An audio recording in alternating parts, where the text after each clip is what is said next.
Bonjour à tout le monde, ici Jean-Claude Sely, guérisseur magnétiseur en Suisse. Aujourd'hui, je vais vous parler des mondes différents. Mais auparavant, êtes-vous bien abonné à ma chaîne YouTube? Je vous en remercie car cela me permet réellement d'avancer. Merci de liker ma vidéo si elle vous plaît et de consulter les liens qui se trouvent sous cette dernière, notamment mon site internet ainsi que mon numéro de téléphone. En cas de contact et d'intérêt, vous trouverez tout le nécessaire. Vous trouverez également un lien de Sophia Voyance, tarologue renommée. Les mondes différents, il existe peut-être de nombreux univers parallèles où l'évolution et l'histoire humaine se sont déroulées de manière différente que sur cette terre. Si tel est le cas, ils seraient placés sur des mondes semblables aux nôtres, mais simplement parallèles. Ils se situeraient donc sur un plan horizontal par rapport aux nôtres. Nous allons évoquer dans ce chapitre donc les autres mondes sur le plan vertical, c'est-à-dire le plan qui ascensionne vers le divin. Nous avons déjà parlé des corps subtils qui vibraient sur une fréquence qui lui était propre, mais de plus en plus élevée lorsqu'on leur passait du corps physique au corps spirituel et qu'ainsi ils se trouvaient tous situés dans des espaces-temps différents.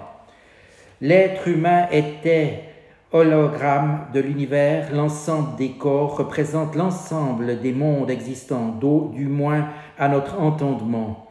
Ils correspondent aussi à des niveaux d'évolution de plus en plus avancés, comme nous allons le voir. L'univers manifesté, l'univers matériel est formé de 3 dimensions plus le temps.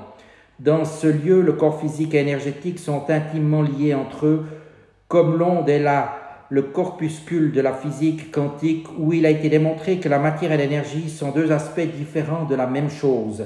Ils demeurent ensemble sur cette terre même lorsque les autres corps subtils partent se promener, sortis hors du corps et lorsque la personne décède. L'intermonde correspond au monde astral et au monde des esprits où la pensée et les émotions est très puissante. C'est là que les émotions se manifestent de manière beaucoup plus forte que sur terre. Car dans cet intermonde, la pensée, qu'elle soit consciente ou inconsciente, bonne ou mauvaise, est immédiatement créatrice avec tout ce que cela comporte comme conséquence possible. Se trouvent les âmes lorsqu'elles sont perdues ou sont restées accrochées à la terre pour différentes raisons, comme le désir de rester avec les membres de leur famille, l'envie de continuer de profiter des bienfaits de la vie, de la nourriture, de l'alcool, du tabac, de la drogue, de la sexualité. Se trouvent des esprits puissants, bons et mauvais, car comme dit l'adage, tout ce qui est en haut est comme ce qui est en bas. Ainsi, dans l'intermonde se trouvent de nombreux esprits malfaisants ou perturbateurs. Règne aussi une guerre permanente de l'énergie obligeant certains défunts à venir se réfugier dans le monde manifesté. Les chamans vont chercher les réponses à leurs questions comme la connaissance de la cause de la maladie d'une personne ou le lieu de chasse ou de campement pour la tribu. L'au-delà correspond au corps de la conscience, corps mental.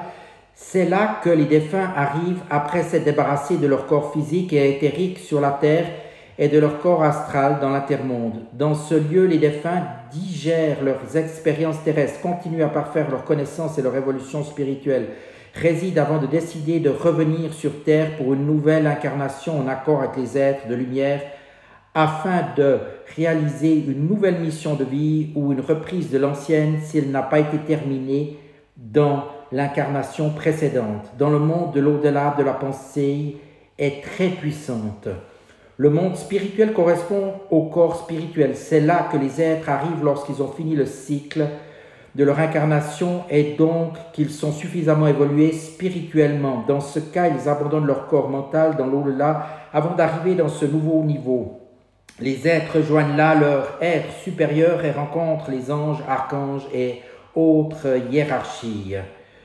Le monde divin où va aller l'âme à la fin de toute son évolution, elle abandonnera à son tour le corps spirituel pour ne garder que la vibration la plus élevée de l'être humain, l'amour.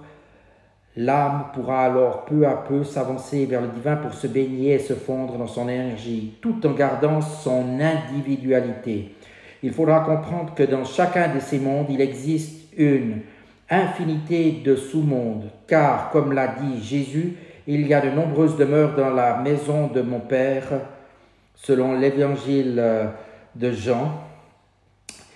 Ainsi, l'élévation actuelle du niveau de la Terre va pousser les êtres humains à se rendre dans un autre monde toujours manifesté, situé dans un niveau vibratoire plus élevé, où le matériel sera moins prépondérant et la pensée plus présente.